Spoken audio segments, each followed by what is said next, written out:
everybody, welcome back to another episode of Fun, a podcast where we take fun very seriously. It's me, it's your Chuckle King, it's Dan, back once again in your beautiful ear holes, going back to my roots, my podcasting roots. I'm talking to more puppeteers this year. That's it. I'm just doing more puppetry stuff, all right? I can't bring up the name of my old puppetry podcast, God forbid, because I'll get canceled instantly. It was a great pun. If you know, you know, but it's dead now. But that's not dead. That part of me is not dead. Only that podcast is dead. The part of me that loves puppets still lives on, baby. And so we're talking puppets today.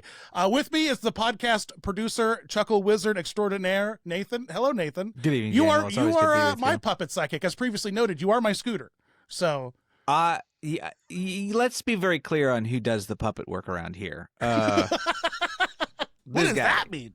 What does that mean? You'll never know. You'll never know. I guess you'll never know. I don't know. But I am. I'm excited about today's episode. I love getting crafty, and I love puppetry, and so who could you not? I mean, we got some heavy All hitters. right. Well, with us today, I have a pair of my favorite fabricators. I would say they're probably the most iconic fabricators in America. Let's be real. Get out of here, Michael Curry. Wow. Get out of here, Michael Curry. Jeez. Fighting time. No, but the only reason why is because they're my hometown boys. They're from my corner of Pennsylvania. All right, so I'm always rooting for them. I don't care about the Phillies. I don't care about the Eagles. I don't care about the Flyers. Get yourself canceled in other but ways. what I do care about is the Monkey Boys, Pennsylvania's #1 icons. Welcome, boys. It's a pleasure to have you. They did just give us the key to the state. Did Is they that true? really? No. Do they have one? I would have believed it. You could have had He that got going. some chocolate that was wrapped in foil, and he thought it was a key. Boy, I wouldn't have been surprised if that happens. Pennsylvania came to you to fabricate the key to the state to give That other would be people. Oh, Do you guys own any giant like ribbon cutting scissors, or like are they in stock anywhere for you guys? No, I think the biggest shears we have are only like this big. It's Yeah. maybe we could open a tiny store or like a model train store or something. Yeah, the biggest ones we have are for cutting carbon fiber. Ooh, okay. Fancy. Let's not get ahead of ourselves, boys. Let's talk about who the Monkey Boys are. Let's go around the table, introduce ourselves, and describe ourselves with an adjective that starts with our first letter of our name. We have Michael and Mark, the Monkey Boys, and they, you guys, how long have you guys been making? So this summer will be our 20th anniversary as a company. Yeah. But closer to 30 years for me as a professional puppeteer. Yeah. Right. Because we're old. You're old men now. Yeah. Well, you're a bit of a puppeteer before you decide to, go into making a company. You got to decide you like the business before you commit. Right. And figure out if there's any work in the business too. Yeah. Right. And it turns out there's not much. That's why we started the company. It's like, Exactly. there's no work. Let's just start a company. That'll make work. Yeah, that'll make work, right? I often tell people that there are honestly 11 professionally employed puppeteers in the country, and that's it. I mean, that's especially by the by. If you're talking about at this moment, right now, at the moment we're talking. Yeah, right. Yeah. They're only legally allowed to employ 11 puppeteers at the same time. That's they only allow you to do that. Yeah. So that's why all your favorite characters are voiced by the same 4 guys. You guys have been making giant things for years. Was that always the goal, to make giant things? I don't think it was necessarily the goal, but it was definitely something we were drawn to. We all had experience with Little Shop of Horrors, which is kind of what got us into that. And we all had mechanical minds and engineering, uneducated engineering brains. Yeah. And we were uneducated enough to decide to try to do it You were educated ourselves. by the Sesame Streets. Exactly. You didn't go to college. You went to the Sesame Streets. Well, and we grew up watching, the Jim Henson Hour when he would show the behind the scenes stuff. Right. And Right. any of those Star Wars things were like, this is how the models were made. And, it wasn't on YouTube then. It was like, here's this little clip that's being shown in a special. And you're like, I got to record this so I can freeze frame and see what they're doing and what glue they're using and all those things. Yeah, you were lucky. Right. We do come from a HBO, special sort of generation where the magic of film started to open doors for people to really see, in our something that is completely gone now, I think, by the by, DVD extras, you know what I mean? Like the idea of seeing how they put together like Lord of the Rings with like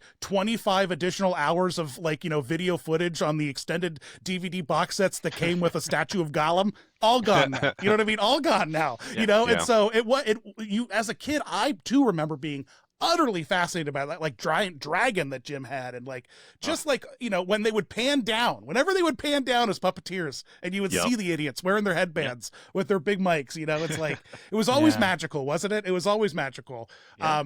Was it? So did you all do a product? Well, we'll just talk about Little Shop now because you brought it up. Because that was your gateway drug into this business. Were you all doing different? Have you all had done different productions, or were you all brought together to do a single production? Like, how did the Little Shop of it all make this magic? Yeah, Mark had the first experience with Little Shop in college, right, Mark? Yeah, and I had seen back in the '80s. My dad did a production at the local regional theater, a semi-pro theater. He played Mr. This musical has been around forever. Yeah, almost as long as me. That's actually in my hometown right there. That production. That's our first rental set that we made, which was based on Marty Robinson's designs. So Marty Robinson, for Tracy and Iowa, as they say, he is Mr. Snuffleupagus. He is Slimy the Worm. He's 100 different Muppets, but he designed and built the original Audrey 2s back in the '80s for the off-Broadway production. And then informed the whole history of them, quite honestly. Mm-hmm. Yeah, he invented the wheel for it. Like anybody else who's come along to try and do this show comes back to the circle. You're not going to ride on a square. You can try. Right. So in 2004, 2003, 2004, he did the Broadway production as well. He designed that. The Henson Company built those puppets, and Mike actually worked on building some of those for the Broadway and the tour puppets. That was my first actual hook into the production, other than like seeing the movie when I was a kid. I'd never seen the musical, but then I got hooked in to be one of the fabricators on the end of the Broadway production, and then I built the full Broadway tour with a group of fabricators. Oh, okay. Wow. Yeah. Wow. And then that led both of us into Mark was a puppeteer on the Broadway show in 2003, and I was their press puppeteer. So I would go around to places like Stu Leonard's with Pod 3 and perform to a track in the middle of a grocery store or a mall. Dude, that is my history with Imaginocean. Right? I was the promo cast of Imaginocean, so I would go to the Brooklyn Zoo or like the Camden Aquarium or whatever, and I would do like 5 sets to a track with all the puppets. I mean, the show was tracked to begin with, but I was just out there doing promo bits, and then I eventually made my way into the cast on off Broadway. But like that's I right there with you, man. Right. Just going to the weirdest places with that Audrey puppet. I bet doing stuff. Now, Exactly. Mike, what I gotta know though is going to weird places with an Audrey puppet, like especially like you say a grocery store or like a shopping mall. Like, do we feed Audrey? Does Audrey get fed something locally? One of the best stories is I was in some sort of like pergola or like in the middle of a town square. We were doing whatever type of press event, like Gilmore Girls style. Yeah, it was exactly Stars that. Hollow. And someone Audrey brought 2 up and Stars Hollow. their newborn baby, and I just opened the mouth, and I was like, you could put, like, I'm talking to them through the puppet saying, you could put the baby inside if you want. Sacrifice. And they do it. So I have a picture of me, Sacrifice. like, because my arm is in the tongue. So I'm like holding the baby with the tongue. It's a wonderful picture. That's amazing. Wow. Yeah. I love that. I truly, truly love that. Well, you're revealing some secrets about how the puppet works. So can we break down for people at home the 4 Audrey 2s? There are 4 Audrey 2s technically, right? There's not just one. There's 4. For anyone who's seen the show, this incredibly ancient show. What one were you going around in? The 3rd? Yeah, we were the most of the press stuff was in the 3rd, and we would sometimes they would bring out some of the performers from the show to do some live stuff, but mostly it was just me performing. And was this the Anthony Rapp tour? This was pre-Anthony Rapp tour. Yeah. Oh, who was your Seymour on this tour? This was the Broadway show. Well, I was going out and trying to get people to come to the Broadway show. Okay. Which was who was Hunter the Seymour Foster in that Broadway production? Hunter Foster. Ah. And a few other people. Joey Fatone at a time. Yeah, they stunt cast Joey Fatone at the end. Joey Fatone. we Chef's broke kiss, the baby. puppet together. Chef's 'Cause kiss. you Joey had- Fatone has had a robust theme park life after a theme park in Broadway. Yeah. Wait, did you say Joey Fatone broke the Audrey 2 puppet? Well, Well, they speaking did of together. robust, at the time, the two of us collectively weighed 500 pounds. So Right. there was 500 pounds of Italian inside the Pod 4 head, and we come down and the lip at the end went chunk, a piece of metal like the weld broke.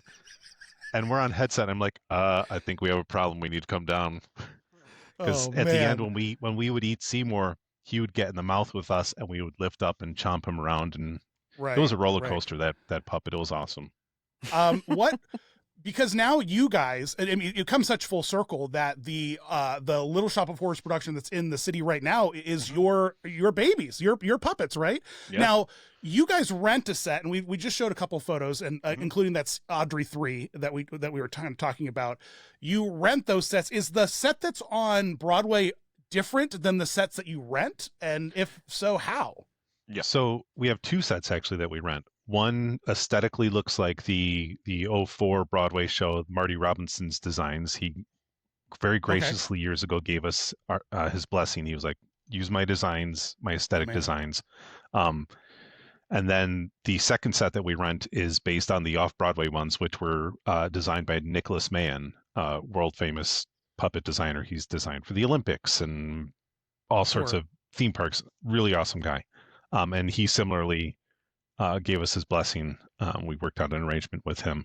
So those two sets, pods 1 through 3, are almost identical to the Broadway and off-Broadway productions. Pod 4 is different in that it has to be contained in a way that can be shipped to a regional theater or a school or something. Gotcha. So like the Broadway show had a 1.5-ton monster, on a big fulcrum. Yes, it's Oh, huge. Here, Mike's grabbing get Marty's something and trying original. Here's a drop a chance to bunch of look at shit. Michael's butt. There's my butt. But this is Marty's design for the wow. Pod 4 for Broadway. And he was Wow. kind enough to give us each a print. That's amazing. But you can see there's that central fulcrum point there, and that could roll, the wheels allowed it to roll up and down stage. Right. And on okay. top, that pile of bricks is a counterweight that could move back and forth on the boom, so that when the boom head would extend out, that thing extended out like, 20 feet Something over the crazy like audience, that. and then it could climb up into the sky. So you're like 20 plus feet screaming at the Wow. balcony, scaring gosh. patrons in the balcony. And then you dive down on the audience and watch grown men try and climb out of their seat. It was awesome. Wow. Ow, wow. Is the pod 4 that tours around, is it built similarly, that it has like a fulcrum sort of thing, or is it the kind of thing where someone's standing inside of it?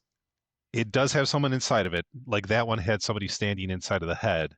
The tour one. Oh, really? Someone was inside Mhm. the other side. It was two puppet. So someone was Yeah. doing the manual mouth work while someone was controlling. Yeah, you stood on this Oh, skinny piece of metal whoa. like this wide that we called the skateboard inside the head, and you were surrounded by the head, and you controlled all of this motion and moving the mouth. And then at the back end was a local one, like an IATSE dude, who controlled the raise and lower and the left and Wow. right, which was hydraulic assist, and you were on comms with them the whole time, so you didn't accidentally Wow. flop around or crush somebody. Wow. But when they decided to send that out on tour, the producers, in typical producer fashion, were like, let's save money. We don't want to send 4 puppeteers out on the road. Let's Sure. turn it into a giant robot.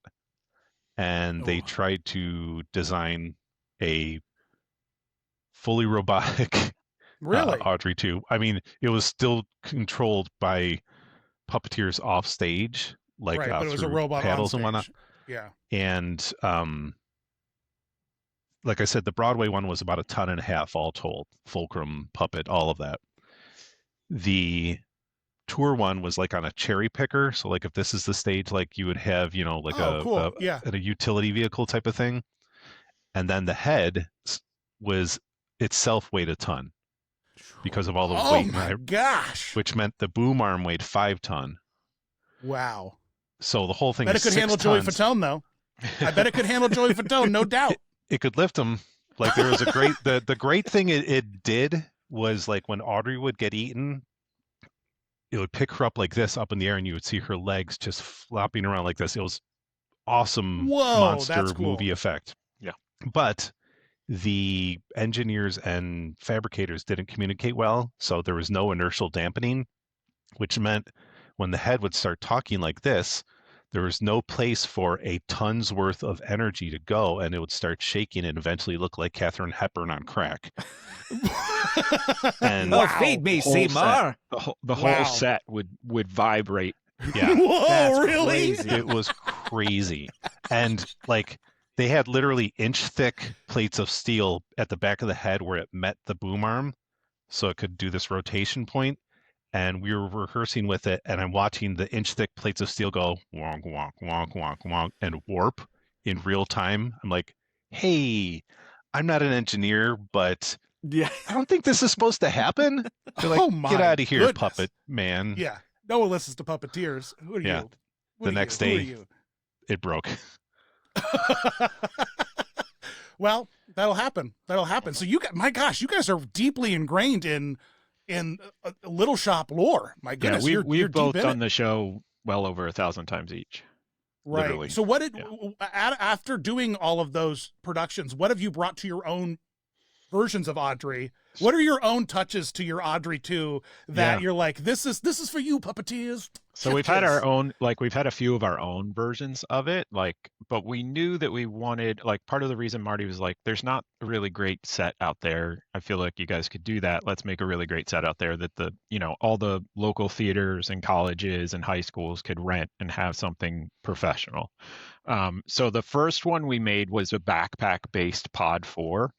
1, 2, and 3 have been pretty much the same. Pod 1, it's a little hand puppet. Pod 2, it's got the fake arm, and Seymour puppeteers it. Pod 3, they sit inside it, puppeteer it like that.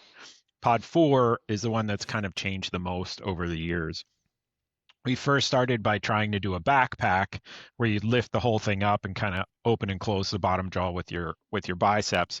By the way, that was my Audrey 2 when I did Yeah. the production in Allentown. It was 2 twin mattresses, what it felt like, with two like safety handles, and I would just reach through I would wear red gloves so that my hands would look like the uvulas, I guess. I don't know. And then I would grab and I would have to like just go like crazy. And I remember I made my own like rig out of safety cables and like a backpack so that I could, because you have to, when you're in Audrey 2 and you're in a version like that, you're on stage for Act 2 The for whole like thing. 25, 30 minutes without anything to do.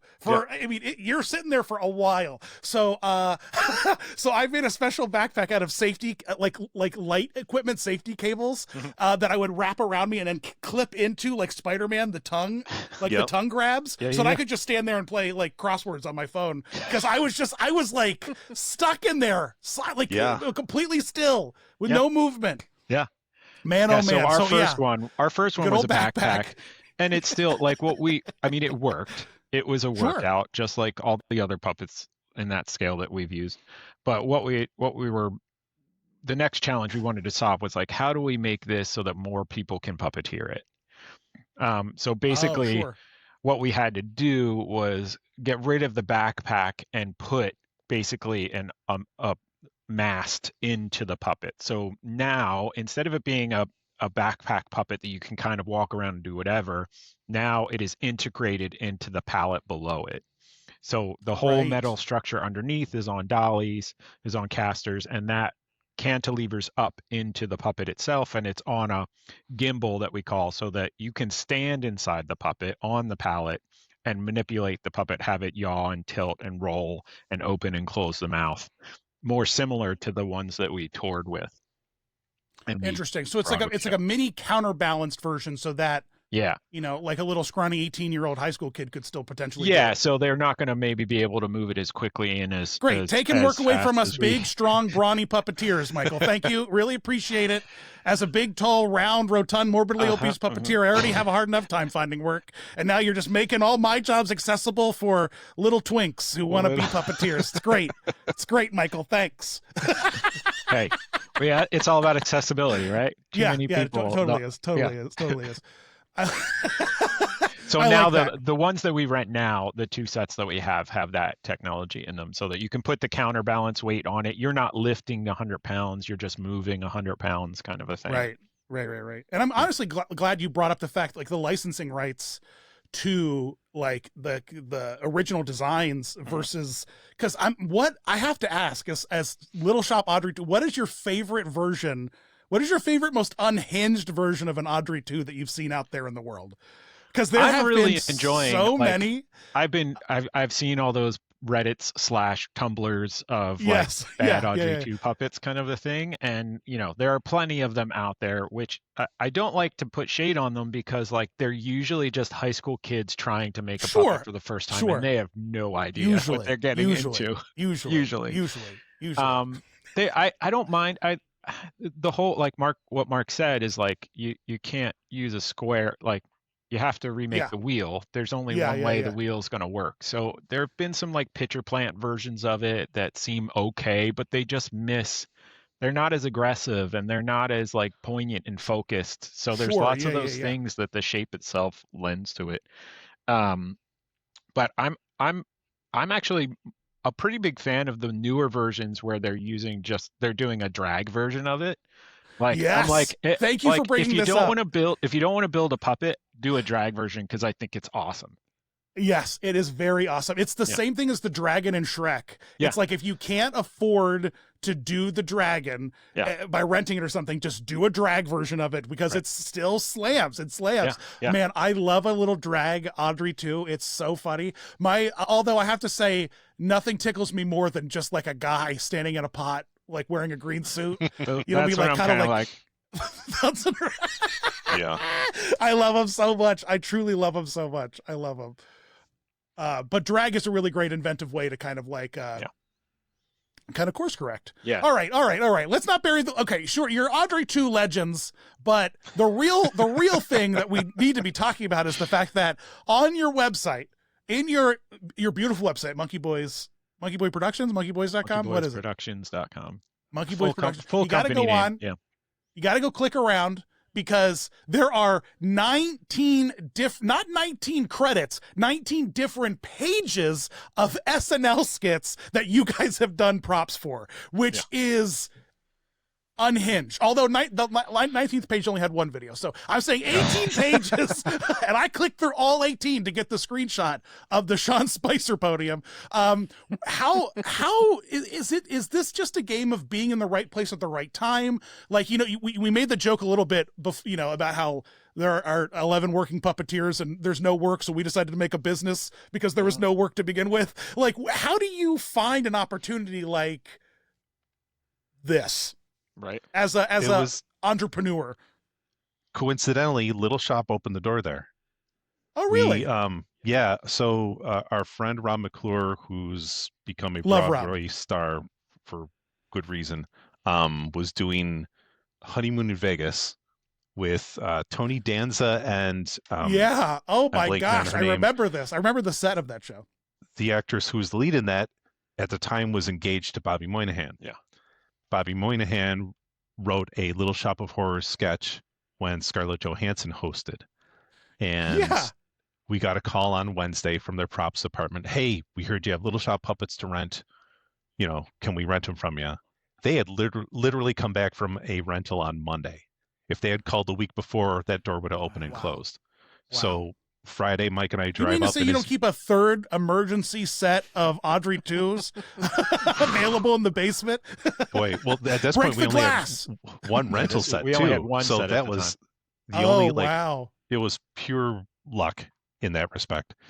So we went up, we rehearsed it, we did the show rehearsals on Saturday, and after dress rehearsal, the sketch got cut, literally at the 11th hour. Amazing. But while we were there, they were like, you built these? Yeah. You designed them? Well, elements, but could you build this? Sure. Could you build a breakaway that? Sure. Could you build a dinosaur skeleton like that? Sure. At that point, we had been Mark, you were going to say sure no matter what they said. Yeah. We was the yes exactly. We were exactly yes. Yeah, and at that point, we had been almost exclusively a puppetry company. But we realized, props are the same materials, the same techniques, the same skill set. And slowly but surely, they started calling us. The next season, we made it was that turkey that had to go on Matthew McConaughey's arm that got cut. Mike made these really cool like Venetian blind glasses. They got cut. The season after that, we made a couple small things. Oh, the season after that was the Spicer podium, right? Yeah, I think so. Yeah. So we and that was the first big break, right? Like the Oh my first gosh, big thing that like exploded. It was the first thing that exploded. The first thing that made it to air was like a stack of papers when Trump pretended to divest himself from Yeah, his you made those businesses, stacks of papers. that the fake ones that could be lifted light. And then the next week, a pizza guitar that could spin like ZZ Top. And then the third week in a row was the Spicer podium. And that, yeah, we went up there and walked out of there. Was like, oh, this is great. This worked. Went to bed and we woke up and it was everywhere. CNN, the New York Times, all these places were talking about it. We're like, yeah. Can you remind listeners at home what the Spicer podium means for those of us who don't recall this iconic sketch? So Melissa McCarthy, the brilliant comedian, was cast as Sean Spicer, the press secretary at the time? Yeah. First administration. Yeah. And so they wanted a podium that she could pick up and like uses the bully pulpit of sorts and just walk around and like abuse the press with. Yeah. So we made this lightweight foam version. That was back when abusing the press was like new and interesting. Right. Yeah. And then that was such a hit. The next week they're like, now we wanted her to drive it around the studio. So could you put it on a Segway? We're like, you're going to kill somebody if you put it on a Segway. That studio, for people who have not seen, 8H is a tiny space. It's only what? Yeah, it's a broom closet. 100 feet across at the most. Right. Yeah. It's maybe a couple thousand square feet. It's not primed for Segway racing. Right. And there's chairs all over the place and set all over the place and people and cameras all over and the place. boom cranes and wires, I would assume. Yeah, it is packed. So it would be insane. So Mike suggested an electric wheelchair as a base. So Thursday morning, we run into to the local like disability shop, and like literally like they wheelchairs are us, and you're like, quick. Basically, this dude we need your finest rascal. new and used wheelchairs, like no joke, and we brought it back to the shop and started hacking it apart. And Mike figured out a way to wire the control to bring it up to podium level. Out there's someone's dead uncle whose wheelchair was that, podium. Right. R.I.P. We'll never know. R.I.P. Gary, whoever you Your were. legacy lives on. What's the time frame here when you get asked to do something? Because you mentioned, of course, like things get cut and stuff. And if anyone knows anything about SNL, like scheduling, it's pretty tight no matter how you look at it, because they don't really lock things in till like Tuesday, Wednesday, maybe Thursday. I mean, like it's tight. Maybe Friday these days. Yeah, I was going to say, and it's always like at the whims of changing things or whatever. But you have 100%. To literally fabricate. It's always for the whim of the joke. I should say it's always for the joke. It's always for the joke. It's always for the bit, for sure. So and that's the brilliance of the show, is that Lauren and the producers empower the writers to make last minute changes and to just shoot for the moon. So apparently they pitch on Monday to the host. They pick, maybe 30 options. Everybody goes and writes all Monday night, Tuesday night, Wednesday. Then they do table read Wednesday evening. Okay, that's and they pick 12 to 15 sketches, and we get a call Wednesday night at 11 p.m. And they're like, we need this, and this by Friday, and this, and this by Saturday. Do you start work at 11 p.m. that night then, knowing it's coming? I mean, we do pre-pro work of like, hey, here's where we can source these things that we can use as a base. Here's who we think can build this specific thing. So we have a wonderful dedicated team of 6 people, actually 7 this year, that they work almost exclusively on SNL. So they do really long days, Thursday and Friday. And so Mike and I ER nurses.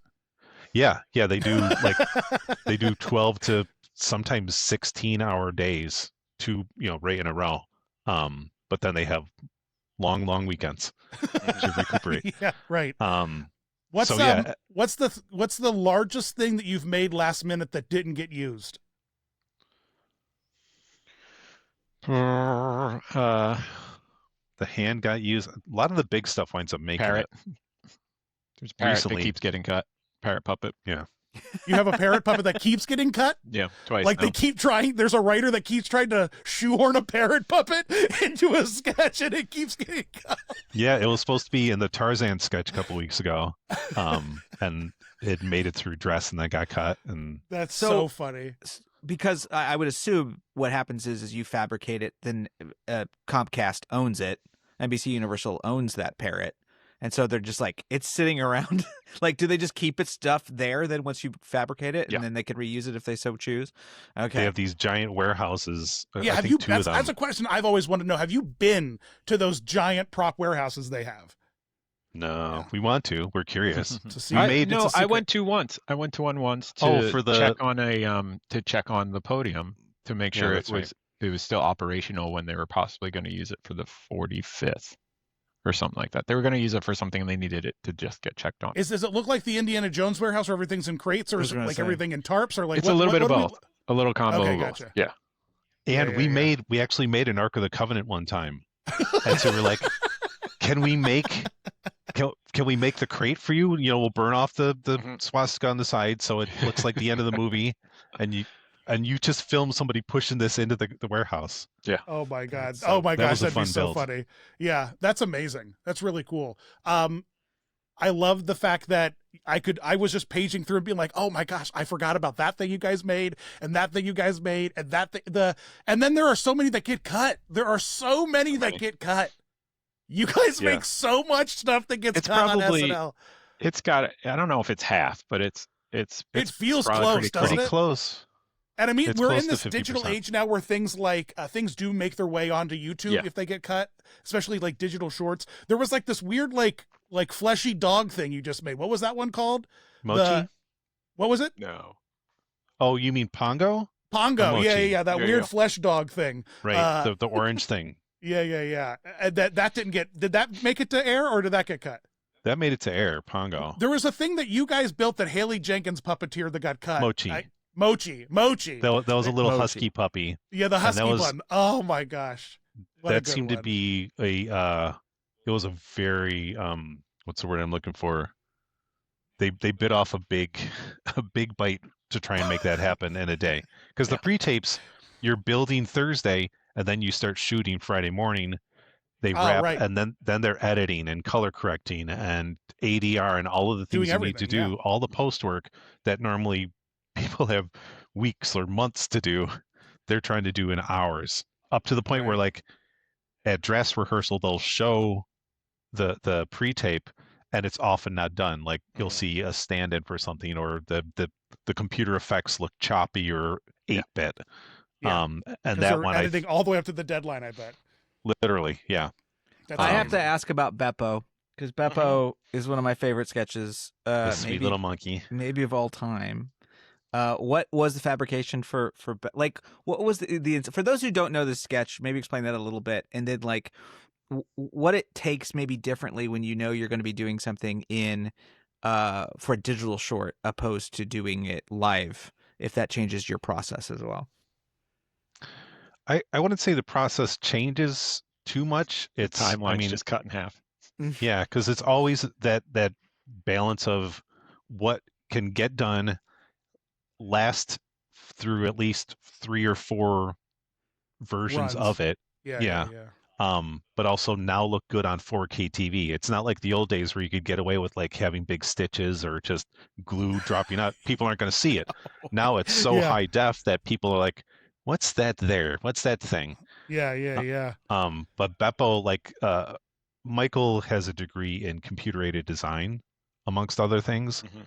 So one of his jobs on Wednesday night is like, oh, I know we can get this model, or I can get this model and modify it. John on our team is gotcha. also And you 3D print very it, you like skilled. throw it real quick. Mhm. Elements of it, because Mhm. you know, when we started working with SNL, it was almost exclusively hand carved things. But nowadays, it's like, all right, we know we can at least get this base for a thing, Mhm. and Right. then hand carve around that Mhm. and save ourselves, you know, Yeah, in this 4 day and age, hours. you would have been able to 3D print a giant piece of pizza for that guitar these days, right? You would have had to Yeah. hand carve that slice of pizza.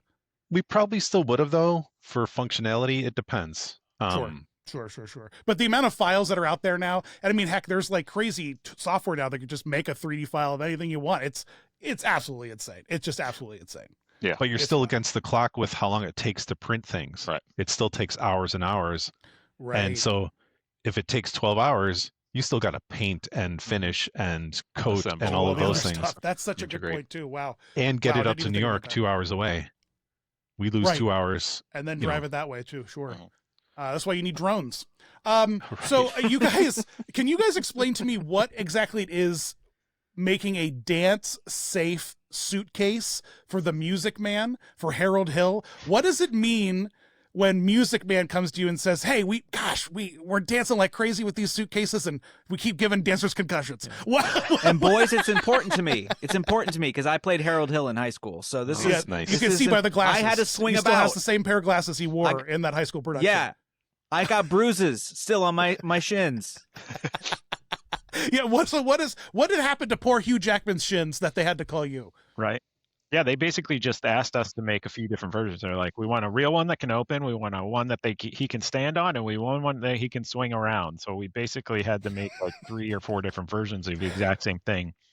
Tell them also about Michael's genius. They needed the heavyweight one, the guy that Right, the is the anvil anvil salesman. Sure. Yeah. I have have a a picture photo of of that that with the one horse. here with the horse that you guys made for the show as well. Well, yeah, we reconditioned a horse. That was a rental that we stripped down and Oh. repainted and redid some muscle work and made it. The eyes were like on the. It was janky. The eyes originally were like up here. Yeah. Like- how does like that work? when a little if kid they draws a rented horse? something and then you modified it. How does that work? So they bought it. They bought it from some rental Oh, house. I see. I gotcha. And then we stripped it down and reskinned it and airbrushed it, fixed the hair, fixed some of the it's sculptural stunning. elements. It's like from a wide, like from the balcony, you think that's I mean, that's way better than some of the Disney on Ice, horses that I've seen out there because it's still 2 human legs in it. Yeah, It wasn't yeah. a full puppet. It was like a walk around thing. Yeah, it was and it worked stunning. because there was Absolutely enough stunning. stuff downstage of it that you didn't notice that the legs were all backwards. But Killian led the team on that, and Yeah. they did an amazing job. Wow, that's awesome. That's really cool. What? So you mentioned the anvil. Oh, yeah. suitcase. Yeah, so Yeah. basically we had, it's supposed to drop and hit the ground and not move. And if you just make a heavy suitcase and do that, it bounces and falls over and stuff like that. So what I did was basically just make like a spandex hammock inside. So you would open the case and inside of it was basically this elastic hammock with a bunch of weight in it so that when you drop it, the weight has somewhere to go. So that absorbs the momentum pushes it the down. momentum. So it pushes it down and Wow. it just stays on the ground. That's awesome.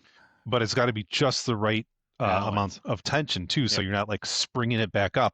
It's just got to dampen it, kind of like the little shop head Yeah. with its inertial dampening. Wow. Yeah. Wow, that's crazy. The idea of the trial and error of that must have been fun. Yeah. It was one of those situations Throwing that we suitcases put around the ourselves office into. for a week.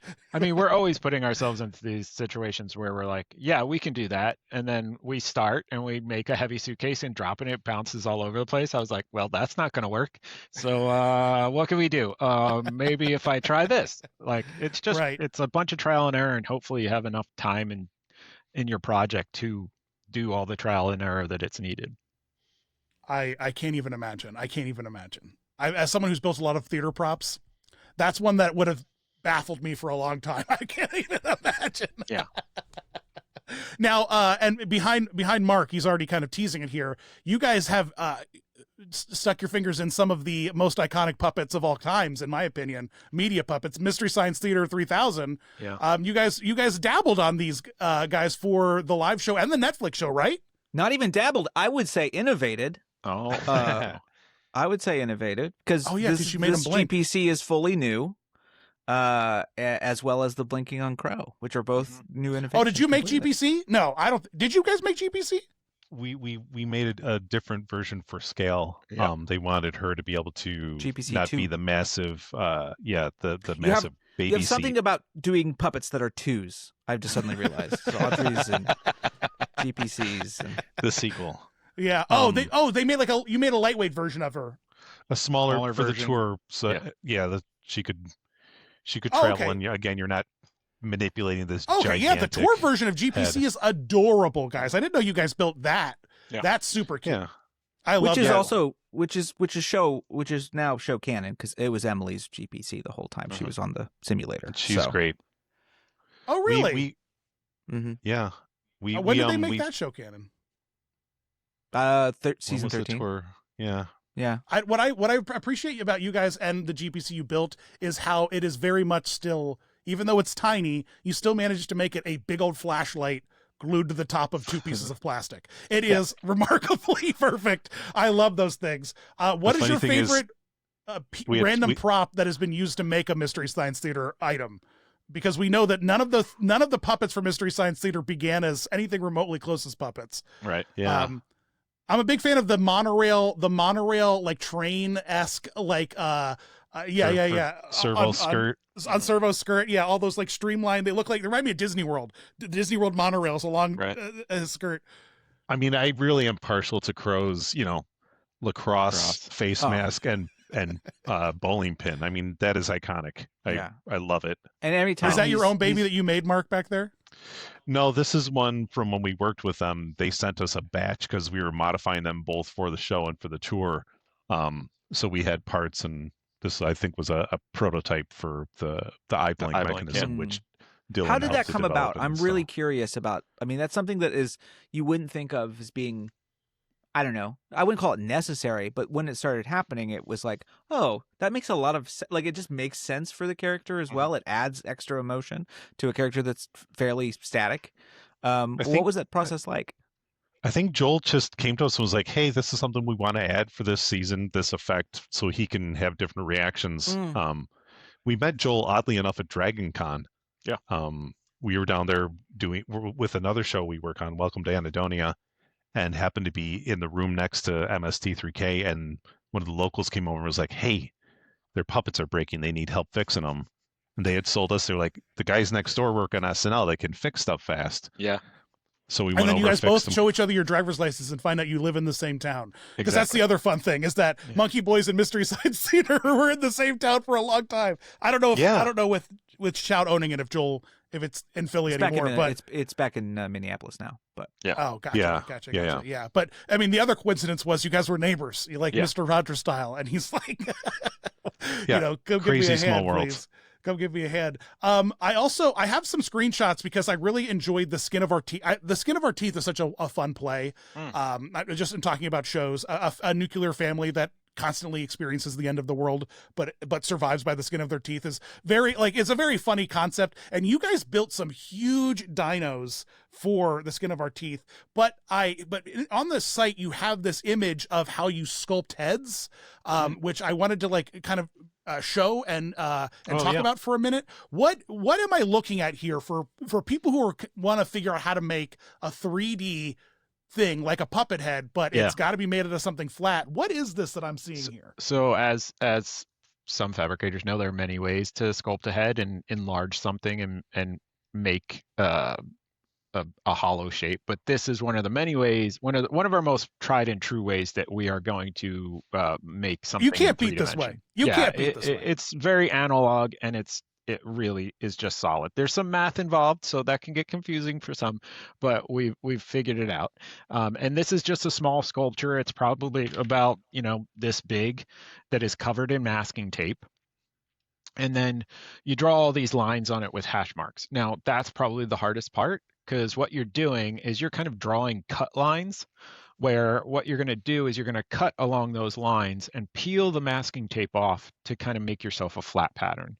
The ease of it is that as you peel those off, if the piece doesn't lay flat, you just add another cut to it, and it starts to lay flat. And then if you label things correctly and you lay it flat, and then you can scale it up to whatever scale you want. So if this sculpture in real life is, say, like 4 inches long, and you want it to be 40 inches long, you're going to just multiply it by 10. So you can kind of scale to any size. Then you take those patterns and you trace them onto 1/2 inch L200, which is a mini cell phone we use here a lot, and you glue all the edges back together, and it basically makes this shape. You need to do some finessing sometimes, but is this a rough is this just like a clay model that you wrap this around? Is this a 3D printed of a head that they gave you that they're like, we want it to be that? Like, what is I underneath? don't remember specifically, but we do both. We'll sometimes just print out something to scale and pull a tape pattern off of it, or we'll just sculpt it. Or sometimes you only sculpt it on a mirror because you only need if the shape is symmetrical, you only ever have to pull from half of it, kind of a thing, because you just mirror everything for the other half. Right. Yeah. And I think we have a photo of the finished product of this bad boy. Yeah, there it is. Or at least partial finish. A huge monster. Yeah. Oh my Yeah. gosh, absolutely stunning. Yeah, so we worked with Absolutely James stunning. Ortiz, hired us to do all the structural parts, and then we shipped everything up to New York, and they did all the finish work, basically. Boy, I'm speaking of James Ortiz, super hyped for Hail Mary project. Hail Mary, yeah. He not only is he the puppeteer of the whatever it is, but I guess also I just heard through the grapevine that he voices it too. Oh, that's I'm awesome. very, They ultimately very left jealous. his like sort of like his like I don't know what sounds he's making, but yeah, very very cool. And if you haven't heard of the Skin of Our Teeth play, by all means you should go check it out. Now you guys do some theme park stuff that I want to talk about, particularly Genting Sky World. Did you guys go to Genting Sky World? I have to know. I did. It is a weird, wild Yes. place. You're Have like you been there? a theme. No, I've just done a lot of research and I've covered it several times. Yeah. It's like a theme park on top of a mountain. Yeah, so it was before Disney owned Fox. It's a Fox theme park on this resort, this mountaintop resort that is basically a casino, and it's all Fox IP. So yeah, it was and a lot of abandoned Fox IP as well. Yeah. Not just like there was a whole alien, like there was a whole like Whalen Yutani mining operation that they just reskinned into just Tomorrowland 3.0. It's like, we got rockets. Yeah. So they had hired us. They hired us to make that woolly mammoth that's in one of their live shows. Yeah, Ice Age which is Time Warp is the name of the show. Yeah. And it's Manny is his name, right? And basically Manny. a performer sits inside, in between his front legs. They're sitting on a platform in there. They have a foot pedal that allows his trunk to curl up.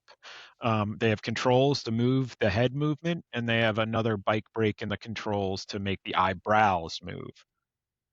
Gotcha. Yeah, And bike brakes are where it's at in the industry, by the way, if you're at home listening.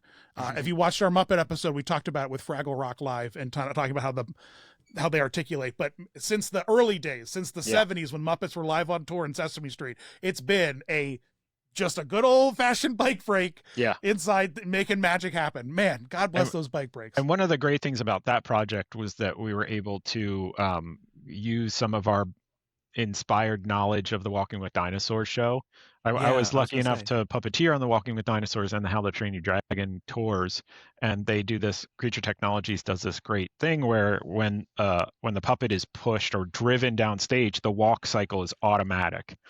So we did that. That Manny the Mammoth, when you push him, it's all manual, but you push him from behind and his feet automatically walk. I love that. I love it. It's a technology that they're using even to this day in Epic. Have you guys been to Epic Universe yet? I haven't been yet, but we know that CTC has been doing a lot of the dinos or a lot of the dragons there for the Burke. Yeah, they're also doing magical creatures though for Harry Potter, which uses the same tech. It uses that same walking platform tech, which Walking with Dinosaurs did, and it's awesome. It's really cool when you're building this. The thing that blows my mind about Halloween costumes and what I've learned lately with working with IPs is that they're like, all right, we want to license a Yoda. We're going to make a Yoda thing. And they're like, okay, let us know what the initial design looks like so we can approve or give you feedback. And then they go through the process of making like 11 different sculpts of Yoda's head. And I can't help but ask to anybody, what do you mean Lucas doesn't have a whole folder full of exactly what Yoda's head looks like in a 3D render that you can poop out of a machine? And it's not. It's like artistic license that has to lend to the medium, be it Halloween costumes or be it this prop or this thing. What on earth happens when you're building something like this? Like, are they giving you the maquette from Manny from the studio? Yeah. They did. They luckily gave us the Maya file or whatever it was, the render file. And we were able to use that for all the ratios and try to stick to that as closely IP as possible, because as some people know, that when you have a show that is 3D animated and you have these 3D assets that live in a world, Yeah. they still live in a gooey world. And by gooey, I mean Yes. animation is still animation, even when it's 3D animation. Smiles, Right. bones, skins stretch Yeah. infinitely. The squish and bounce of it all, like squish the and Ursula bounce, of it all. yeah. You know, like make an Ursula animatronic. Go ahead. So But no we'll just matter do it in what- one pose Yeah. where she doesn't do any of the squish and bouncing. Yeah. Because you're right. Every cartoon characters are gooey. Yeah. I've never Yeah. even thought of it that way. Is that, you know, like when you, especially when you watch behind the scenes of how an animator gets this one scene, and he gets the scene by like stretching the neck of the Right. character super far forward with their hands like on the camera. It's Yeah. so wild to see what they do. So yeah, they're Gumbies. you So know, we're still animation. spending a good amount of design time translating from a digital asset to a thing that needs to be in the three-dimensional world in our world. Something that And- exists. yeah, Right. exactly. Yeah. I love it. Now, something close to my heart is fish puppets, and I just have to give a shout out that you did. And what makes me laugh so much about SeaWorld, God bless you, SeaWorld. You paid the Monkey Boys to build these beautiful puppets for your SeaWorld's Electric Ocean EDM dance party or whatever. These stunning puppets, and then all the promo for the event is just hot chicks dancing. You don't see any of this. You don't see any of the heart. You see a half-second flash of like a glow-in-the-dark jellyfish, and then it's back to hot chicks dancing. It's like, guys, what? This is a theme park. This isn't hot chicks dance. I come here to see, you know, orcas, you know, and like, just a great shame. I just want to bring up SeaWorld. Huge shame on you for building these stunning puppets and then shaking butt on YouTube.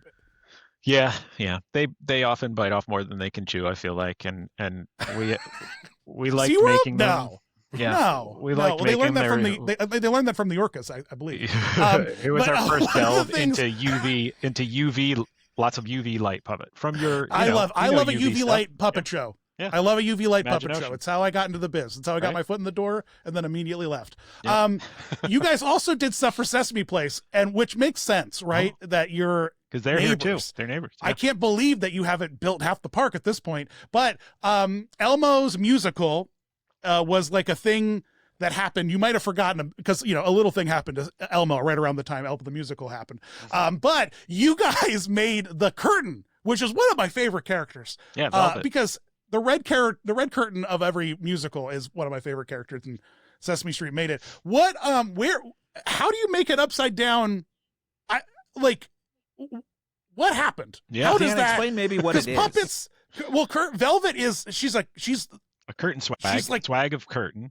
yes, she's a swag a curtain. She's like Yeah. Tim Curry in the Beauty and the Beast But she's a puppet. Christmas movie. It's like it's like a giant anthropomorphic thing. You know, like Okay. instead of a huge stove, it's a huge curtain that's alive. Right. And on Right. the TV show, it's a digital puppet, I think, performed by Leslie Carrera. Yeah. And they were like, we want to do this IRL. So we're like, yeah, we can do that. And we went through a bunch of different iterations, and she's basically like an aluminum frame with a bunch of upholstery foam and stretchable foam and with stretchable velvet on it with some mechanisms for the eye blinks and the mouth. The mouth is very fluid, so it's kind of like you can hold the whole bottom of the mouth and you can have it do all these different expressions. Yeah, that's what I'm saying. There's some poor teenager like laying in the rafters up there controlling her.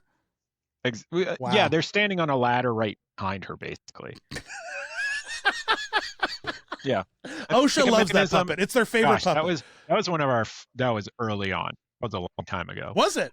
That was Okay. like Mechanism 2.0 or 1.0 from Monkey Boys, and it had like an eye blink mechanism, very much inspired by Jim Krupa mechanisms, because he was my first Sure. like mech master teacher, and then a mouth and ooh mechanism that was basically so when you Ooh. pulled a mouth handle, it took two springs and it made them pull together so that you could get it. Whoa. Probably That's very a- similar. I bet that's how they probably did Walter.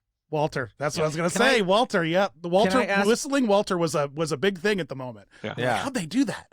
Can I ask about mechanisms and copyright or patenting? Do you guys go forth and like try to patent certain mechanisms, or is there just sort of like it's sort of always for sort of a thing, and so it kind of gets enveloped inside of the one thing Exactly. opposed to okay, I was curious how that it's works. so bespoke. All the mechanisms that we make are very bespoke. Now there are components like the bike brake trigger that's used within the hand of a costume character, but that has basically been like borrowed. Like the one that we use is because I saw the one inside of a Sesame Street Live character, and I was like, oh, that makes sense. I can see how they Yeah. change it, and then I just made Right. my own version. So I don't. Yeah. We I don't do saw any it underneath. patenting with that stuff guys- because it's shared. You guys didn't do the Disney Junior show, when I think Animax did the puppets for the Disney Junior Live when they were puppets. But I remember holding the Captain Hook puppet, and it's huge. It's absolutely massive. All the rest of them were hand puppets, but Captain Hook was too damn big to be for your arm to be all the way up there. So he was all bike controls, and I was like, oh, exactly. of course they're bike controls. Why did I ever think about that? Like this thing right here is a Krupa slide. I made this in 2000 at the very first Krupa workshop at the O'Neill Puppetry Conference, and it's just a way very to first Krupa workshop. 19 tiggity, and it just yeah. is a Looked up way our to horses. pull some strings to manipulate a mechanism. Yeah. You bring up an interesting thing, Michael, with the workshop, and like there are puppetry conferences, there are workshops, and to kind of like go back to Nathan, it's kind of like blacksmithing, I guess, or like Right. glass blowing. If in that you there get are too corporate about it, then the craft dies. Right. Well, and Yeah. also that like there are just core tools that like the craftsman's made, and then they hold classes. You know, like Sure. they're like Krupa's like teaching the next generation. Yeah. Like, here's how I made my stuff, guys. Keep doing it and make it better. Like there isn't a lot of like ownership of puppetry because of its. Well, because like I said, there's only 11 people doing it, so you know, There's there just isn't a lot generosity. of- It's just there the, isn't- the way, it's a you know, very like Yeah. closed community. Yeah. yeah, they're just generous and they're open because they learned from somebody else. They Sure. learned from Bill Right. Baird or Right. whomever, right, or right. Faz Fazakas or any of the old school builders who are just And they learned directly from Jesus Christ himself, who was a huge puppeteer back in the day. People don't know. Yeah, he took You know, people don't know. I remember when Moses took the commandments off, and both Yeah. commandments were. That's why he had the hole Talking here, puppets. so Right. the wires could come through. Right through it. to the Right. eye That's blink what people don't mechanism. realize that. They thought it was the crucifixion, but it wasn't. It was a puppetry thing. We're getting canceled. Sacrilegious. So it's so funny. I just did a video on my main channel about why can't I meet Cat in the Hat at Universal Studios like I can the Grinch? Like I want to get yelled at by the cat. I want a sassy cat to talk to me in full prosthetic makeup. And when I was making that video, I was like, I want like an experience. Like I want like a Dr. Seuss kind of experience to have fun that keeps kids and walk through and meet the cat in. And what do I stumble upon but the Cat in the Hat Dr. Seuss experience that you guys literally made, and I had no idea I was covering it. This is cool. And this is just a little sample. You guys had like a whole walk-through house with sneeches. Were there sneeches that were hidden? Yeah, the everywhere? Walk It in My Pocket. The book Walk It in My Pocket, we made a bunch of the characters for a room. So this was a touring Seuss installed exhibition, the kind of thing you'd find at like the Franklin, your local museum, your Exactly. local whatever. Yeah. Yeah, and we made a few things for it for 2 rooms.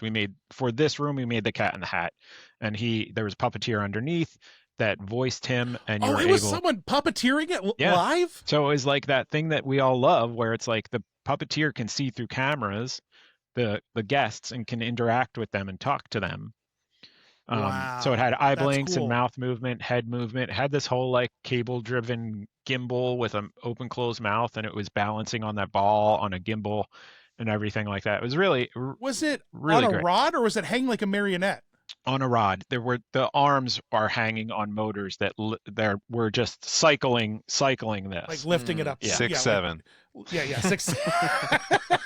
Like he does. I mean, it's very reminiscent of the theme park ride. Like this is like how he's stacked. There's that iconic animatronic that's doing something similar, but it's absolutely stunning and beautiful. So you guys obviously didn't fabricate the entire attraction, but they came to you and they're like, we need a couple walk-its, we need some sneeches. Yeah. Did you guys go on the road to fix this thing ever? Because this thing feels like it's just doomed for someone to break it. Of course. And that happened all the time, and they didn't really do a great job of training and cross-training, and they hired just local people some people were better than others about understanding how things work.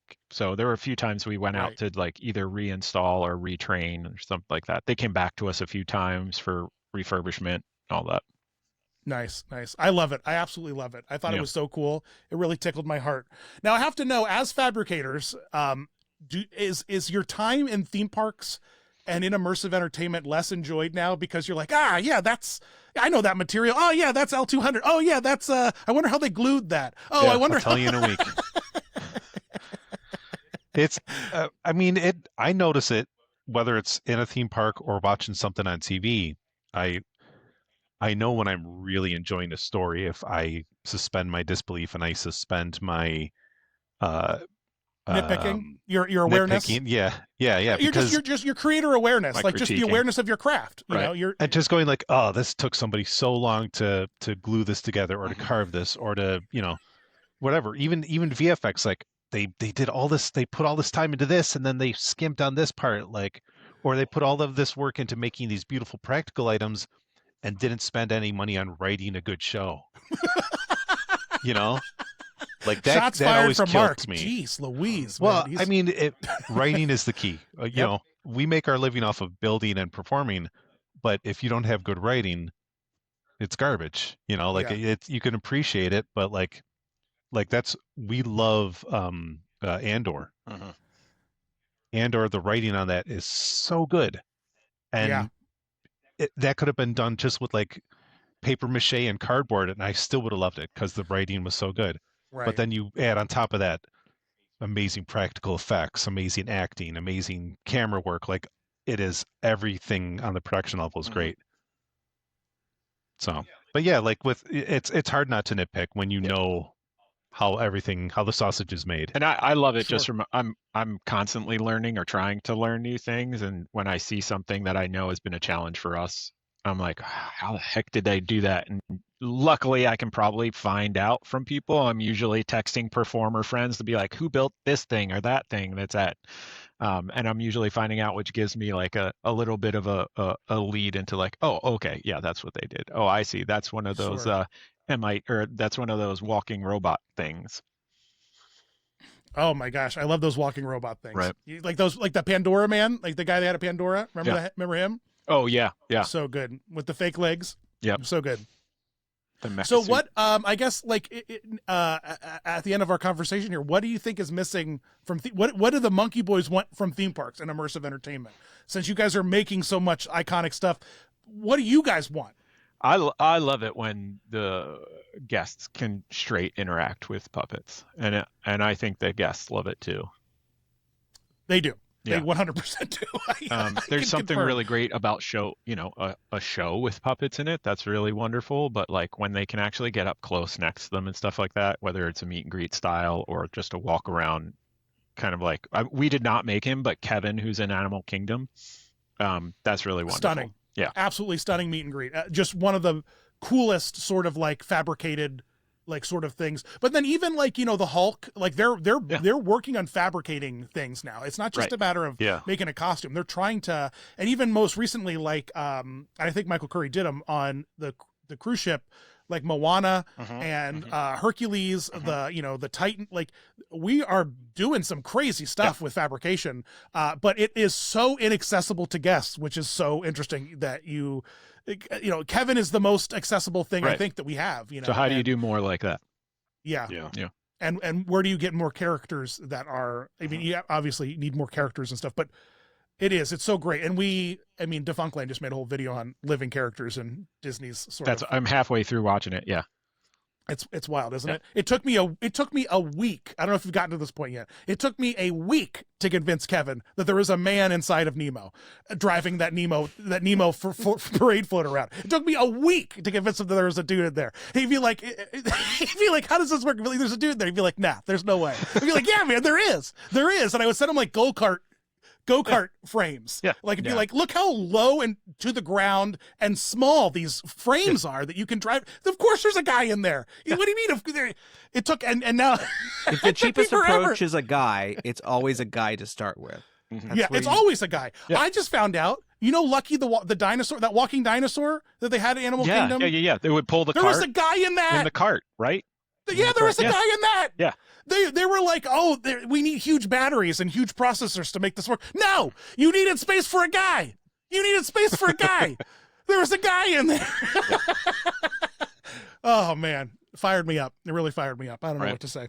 Well, boys, at the end of every one of our episodes, we do a little thing called Fun and Tell, where we talk about something fun that we're doing that is not in relation to anything we just talked about. Ooh. Do you guys do anything fun that doesn't involve building puppets for SNL and theme parks? Is there anything? I'll go first. I have a game that I'm a big fan of right now. It's called Dungeon Clawer, and it is a dungeon crawling exploration roguelike where you battle using claw machines. And so your inventory is in a giant claw machine, and you go through battles. Yep, you go through turn-based battles with all your weapons and inventory in a claw machine. And you got to like scoop up what you want to use in the attack and drop it. And so it's just this super fun claw machine like twist on like a Final Fantasy type dungeon crawling battle system. And it's all this is not wild. practical, right? This is all it's a game. It's just a silly little game. It's just a silly I want that to be game, practical. Yeah, can you imagine? Dungeon Crawler, yeah, it's super ops. I love a claw machine, and I was so tickled by it, and so I can't stop playing it. Yeah. It stars bunnies who all get their hands cut off by a loan shark because he wants lucky rabbit feet. Okay. And so the game is you have to go and beat the crap out of this loan shark to get all there's like 18 bunny characters. Writing. And they each have a unique arm. Right. And they all got to get their lucky arms back. And so you're trying to beat a loan shark to get your lucky arms back that have all been replaced by claws, hence the claw machine game. So Amazing. I'll try and go something that it's entertainment related, but it's not puppetry related. I'm in love with the show The Pit right now. I am it's so good, isn't it? It's so good, and Did you like that poop scene from the last week? Oh my gosh! I bet you were into that poop scene. Spoiler. This is coming out But next month. I'm loving it just from the presentation of complex humans. Like it just is. It's a really beautiful show, and while I guess technically there's puppetry in it with some of the prosthetics and some of the stuff that's going on. Someone had to puppeteer that poop explosion. Yep, too true. You're absolutely right. They did. There's the Someone quote had to from push this that too. podcast. That's where the someone money's had to at. fire off that that packet. Yeah. The Pit is really good. Yeah, that's what I hear. For me, when I do have a free moment, I've been lately building Legos with my kids. We're Awesome. lucky enough to have two little monkeys at home, and they're just hitting big kid Lego age. Oh yeah. Instead of Duplos. I mean, it was fun building Duplos with them, but now that we're doing the real size things, it's wonderful. Well, building with Just Duplos watching makes you them. feel like a giant. Yeah. So that's why it's fun. Always. So I get it. Wait, would it I make can't you handle feel like a Duplos. giant? No, it makes you feel like a little person Oh, because Yeah. they're bigger. because they're bigger. Yeah, that's a good Oh, point. right. It makes the Lego feel like they're Yeah. giants, I Yeah. guess.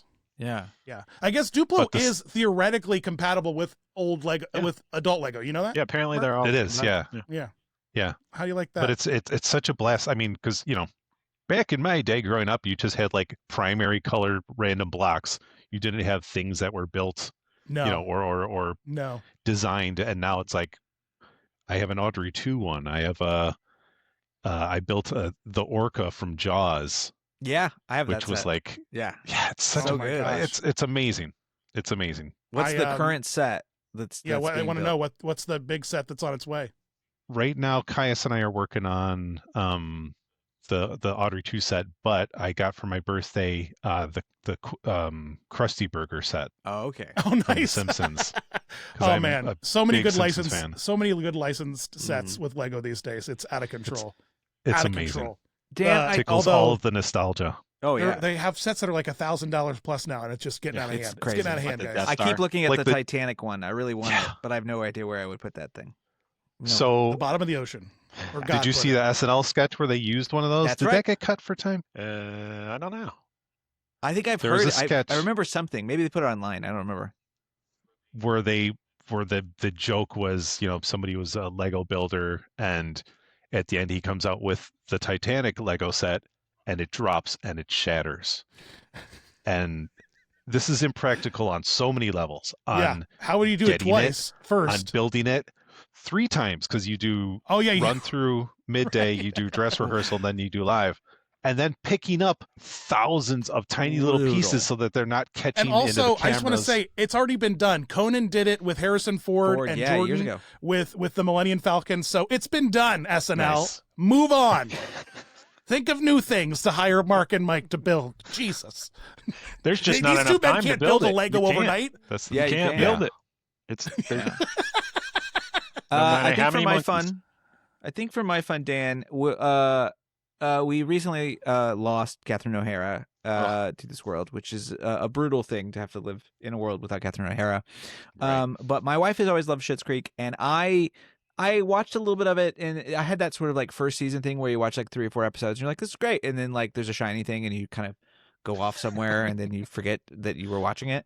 And she finished it without me, and so she looked at me once Catherine O'Hara passed and was like, you're gonna watch this show with me, and we're gonna get through it. And I was like, I have no issue with that. Fine, I will stop looking at these shiny things that I'm over here doing. So we finally got into it. We're in season 2 by now, and it's just so fun and So it is wonderful.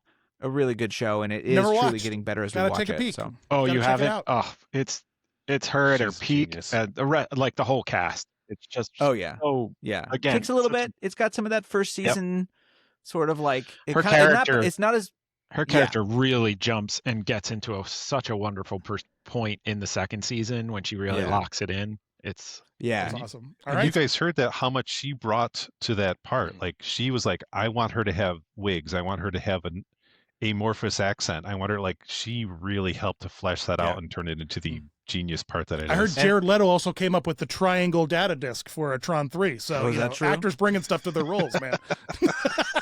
we're actors is becoming a really loose phrase recently. I haven't watched that one yet. But I can't believe Jared Leto's Skeletor, man. What are we doing?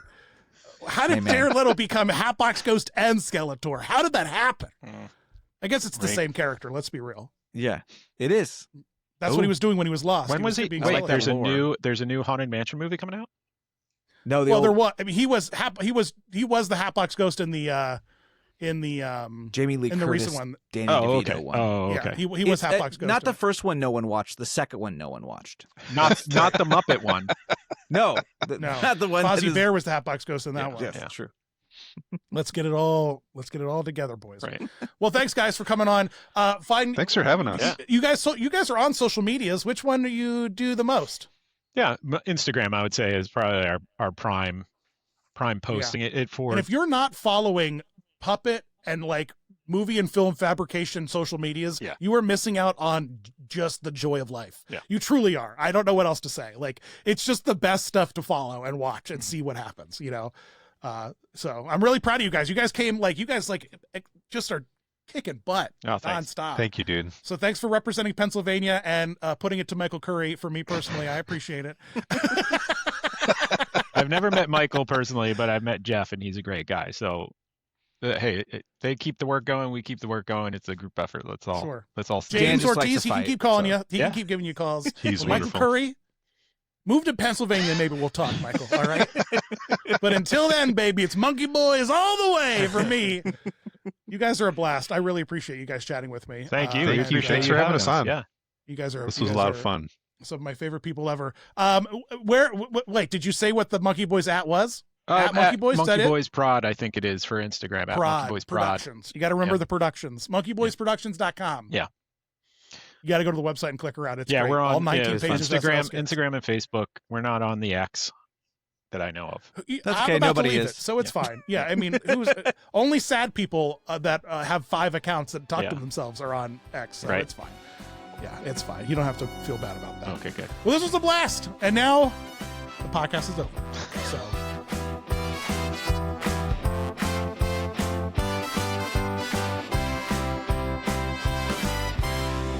This has been a production of 710 Media.